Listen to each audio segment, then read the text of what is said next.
ಗುರುಭ್ಯೋ ನಮಃ. ಗುರು ಶ್ರೀ ರಾಘವೇಂದ್ರ ಸ್ವಾಮಿಯೇ ನಮಃ. ಸಮಸ್ತ ಕನ್ನಡ ನಾಡಿನ ಜನತೆಗೆ ನಾನು ನಿಮ್ಮ ಪಂಡಿತ್ ಸಾಯಿ ಸ್ವರೂಪ್ ದೀಕ್ಷಿತ್ ಮಾಡುತ್ತಿರುವ ನಮಸ್ಕಾರಗಳು. ಇವತ್ತಿನ ಈ ಒಂದು ವಿಡಿಯೋದಲ್ಲಿ 2026ರ ಜನವರಿ ತಿಂಗಳಿನಲ್ಲಿ ಬರುವಂತ ವೃಷಭ ರಾಶಿಯವರ ಮಾಸ ಭವಿಷ್ಯ ಹೇಗಿದೆ ಅಂತ ನಾವು ನೋಡೋಣ ಬನ್ನಿ. ಯಾರೆಲ್ಲ ಈ ಒಂದು ವಿಡಿಯೋ ನೋಡ್ತಾ ಇದ್ದೀರಾ ಕೊನೆ ತನಕ ವಿಡಿಯೋ ನೋಡಿ, ಹಾಗೂ ಹೆಚ್ಚಿನ ವಿಡಿಯೋಗಳಿಗಾಗಿ ನಮ್ಮ ಒಂದು ಯೂಟ್ಯೂಬ್ ಚಾನಲ್ನ ಸಬ್ಸ್ಕ್ರೈಬ್ ಮಾಡಿ, ಲೈಕ್ ಮಾಡಿ, ಶೇರ್ ಮಾಡಿ. ಈ ಒಂದು ವೃಷಭ ರಾಶಿಯಲ್ಲಿ ಇರುವಂತಹ ಮೊದಲನೇದಾಗಿ ಗ್ರಹ ಸಂಚಾರದ ಬಗ್ಗೆ ನೋಡೋದಾದ್ರೆ, ಮೊದಲನೇದಾಗಿ ಗುರುಗ್ರಹ ನಿಮ್ಮ ರಾಶಿಯಿಂದ 2ನೇ ಮನೆ ಅಂದರೆ ಮಿಥುನ ರಾಶಿಗೆ ಸಂಚರಿಸುತ್ತಿದ್ದಾನೆ. ಇದು ನಿಮಗೆ ಧನ ಲಾಭ ಮತ್ತು ಕುಟುಂಬದಲ್ಲಿ ಒಂದು ಶುಭ ಸಂಕೇತಗಳನ್ನು ಸೂಚಿಸುವಂಥದ್ದು.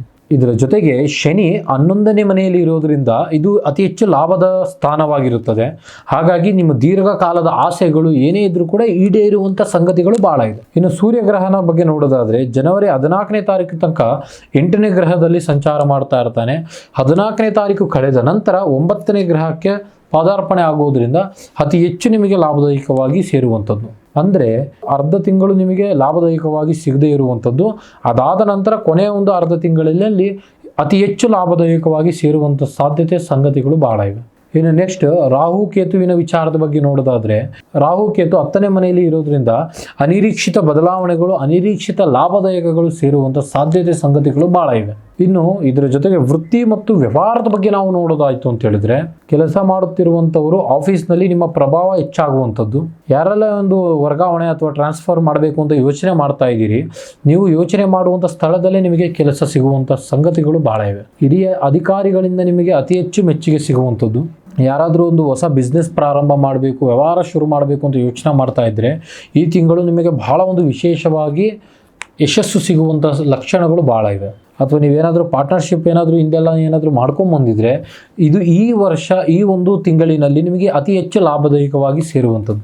ವಿದೇಶ ಸಂಪರ್ಕ ಇರೋದ್ರಿಂದ ನಿಮಗೆ ಅತಿ ಹೆಚ್ಚು ವ್ಯಾಪಾರ ವೃದ್ಧಿ ಆಗುವಂಥದ್ದು. ಇನ್ನು ಮೇನ್ ಆಗಿ ಆರ್ಥಿಕ ಪರಿಸ್ಥಿತಿ ಬಗ್ಗೆ ನೋಡೋದಾಯ್ತು ಅಂದರೆ, ಗುರು ಮತ್ತು ಶನಿಯ ಒಂದು ಶುಭ ದೃಷ್ಟಿ ನಿಮ್ಮ ಒಂದು ರಾಶಿಯ ಮೇಲೆ ಇರೋದ್ರಿಂದ ಆರ್ಥಿಕವಾಗಿ ಬಹಳ ಚೆನ್ನಾಗಿದೆ. ನಿಂತು ಹೋಗಿರ್ತಕ್ಕಂತಹ ಕೆಲಸ ನಿಮಗೆ ವಾಪಸ್ ಸಿಗುವಂಥದ್ದು. ಮತ್ತು ಆಸ್ತಿ ಮತ್ತು ಜಮೀನು ಏನಾದರೂ ನೀವು ಕೈಗೊಳ್ಳಬೇಕು ಅಂತ ಯೋಚನೆ ಮಾಡ್ತಾ ಇದ್ದರೆ, ಅದು ನಿಮಗೆ ಭಾಳ ಯಶಸ್ಸಿನ ರೂಪದಲ್ಲಿ ಸಿಗುವಂಥದ್ದು. ನೀವೇನಾದರೂ ಒಂದು ಸೇವಿಂಗ್ಸ್ ಅಥವಾ ಹೂಡಿಕೆ ಮಾಡಬೇಕು ಅಂತ ಯೋಚನೆ ಮಾಡ್ತಾ ಇದ್ದೀನಿ ಅನ್ನೋದಾಯಿತು ಅಂದರೆ, ಈ ತಿಂಗಳಿನಿಂದ ನೀವು ಒಂದು ಪ್ರಾರಂಭ ಮಾಡ್ತಾ ಹೋಗಿ ಭಾಳ ಯಶಸ್ಸು ಸಿಗುವಂಥ ಲಕ್ಷಣಗಳಿವೆ. ಇನ್ನು ನೆಕ್ಸ್ಟ್ ಪ್ರೀತಿ ಮತ್ತು ಕುಟುಂಬದ ಬಗ್ಗೆ ನೋಡೋದಾಯಿತು ಅಂತ ಹೇಳಿದ್ರೆ, ಕುಟುಂಬದಲ್ಲಿ ಅತಿ ಹೆಚ್ಚು ಸಂತೋಷದ ವಾತಾವರಣ ಇರುವಂಥದ್ದು.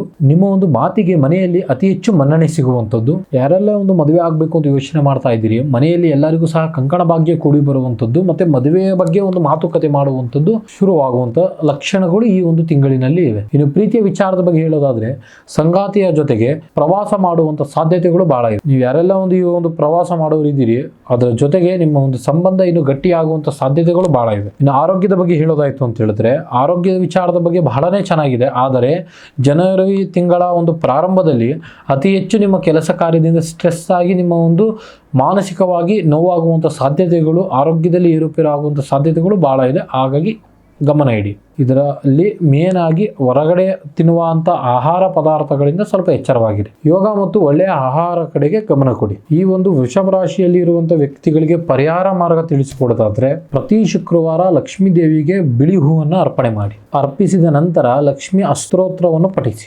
ದೇವಾಲಯಗಳಿಗೆ ಯಾವುದಾದ್ರೂ ಒಂದು ದಾನದ ರೂಪದಲ್ಲಿ ನೀವು ಅರ್ಪಣೆ ಮಾಡುವಂಥದ್ದು ಬಹಳ ಉತ್ತಮ. ಈ ಒಂದು ರಾಶಿಯವರ ಒಂದು ಅದೃಷ್ಟದ ಸಂಖ್ಯೆಯ ಬಗ್ಗೆ ನೋಡೋದಾದ್ರೆ 2, 6 ಮತ್ತು 8. ಇದಾಗಿತ್ತು ವೃಷಭ ರಾಶಿಯವರ ಸಂಪೂರ್ಣ ಮಾಸ ಭವಿಷ್ಯ. ಇನ್ನು ಹೆಚ್ಚಿನ ವಿಡಿಯೋಗಳಿಗಾಗಿ ನಮ್ಮ ಯೂಟ್ಯೂಬ್ ಚಾನಲ್ನ ನೋಡ್ತಾ ಇರಿ. ಧನ್ಯವಾದಗಳು.